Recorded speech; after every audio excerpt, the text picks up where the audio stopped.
আজ নবমী, সবাইকে জানাই শুভ মহানবমীর অনেক অনেক শুভেচ্ছা আর অভিনন্দন। দেখতে দেখতে দেখো পুজোটা শেষ হয়ে এলো। এই জন্যই বলে পুজো আসছে আসছে ভালো, এলেই যেন এক নিমেষের মধ্যে কি করে 4টে দিন কেটে যায় সত্যিই বোঝা যায় না। কালকে বিজয়া দশমী, আর এখন থেকেই যেন সবার মন একটু ভার ভার হয়ে আছে।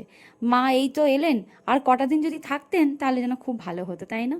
যাই হোক, তবে আজকে নবমীর দিনটা আমার কাছে খুব বিশেষ, কারণ আজকে আমার জন্মদিন। সেই জন্য এসছি মিয়ামরে কেকটা নিতে। আর একটুখানি বেলাবেলি চলে এসেছি, কারণ আজকে দুপুরবেলায় কেকটা কেটে নেব। আর সন্ধেবেলা আসলে কি হয়, ঠাকুর দেখার প্ল্যানিং থাকে, তো তখন আবার বেরিয়ে পড়বো, কখন কে কোথায় বেরোবো। সেই হিসাবেই ভাবলাম যে একটু কেকটা তাড়াতাড়ি বেলাবেলি নিয়ে চলে যাই, দুপুরের দিকে কেকটা কেটে নেব। সেই জন্য একটু তাড়াতাড়ি করে আজকে কেকটা নিতে আসা। আর এই দিকে দেখছি বাইরে বেশ মেঘলা করে আছে, কি জানি বৃষ্টি হবে নাকি।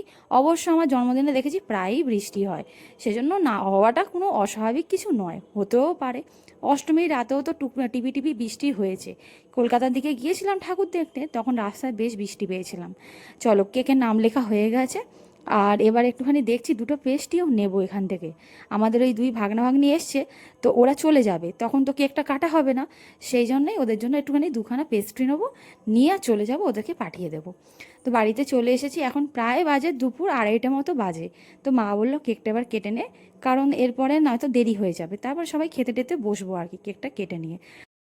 আমার বরমশাই তো আবার সব জায়গায় একটু লেট করে ফেলে, সেই জন্য ওকে বলে দিয়েছিলাম তুমি কিন্তু তাড়াতাড়ি আজকে আসবে। তো ওই জন্য ও তাড়াতাড়ি চলেও এসেছে, তাই আর বেশি দেরি করিনি। এইদিকে বাইরে দেখছি ঝিরিঝিরি বৃষ্টি শুরুও হয়ে গেছে। বললাম না, আমার জন্মদিন মানে বৃষ্টি যে হবে না এমনটা কিন্তু নয়, হওয়াটাই স্বাভাবিক, কারণ সব সময় দেখেছি বেশিরভাগ সময় আমার জন্মদিনের দিনে বৃষ্টি হয়। তো যাই হোক, আর এই স্পার্কেলটা যেই ধূপ করে জ্বলেছে না, একটু ভয়ও লেগে গেছে। আর আমার সাথে আজকে দেখো না, কেক কাটার এক নতুন সদস্য। ও কেক কাটতে ভীষণ ভালোবাসে। যখন ওর মার জন্মদিন ছিল বা আমার বিবাহবার্ষিকী ছিল, তখন কিন্তু কেউ কাটুক না কাটুক, ও একবারই আগে ছুরিটা হাতে ধরে নিয়েছিল। আর এখনও তাই। ও ওই জন্য ওকে দিদিকে বললাম তুই একটু পরে ওকে ঘুম পাড়াবি, কেকটা কাটা হয়ে যাক তারপরে। সেই জন্য ও আজকে ঘুমায়নি, কেকটা কাটবো বলে ও কিন্তু জেগেই ছিল। আর ওই দেখো না, কেক কাটা হয়ে গেছে, কিন্তু তাও আরেকবার কেকটা কাটতে যাচ্ছিল। তো চলো সবাইকে একটু করে কেকটা খাইয়ে দিই, আর এবারে তারপরে খেতে বসবো। ঘরোয়াভাবে সেলিব্রেট হলো।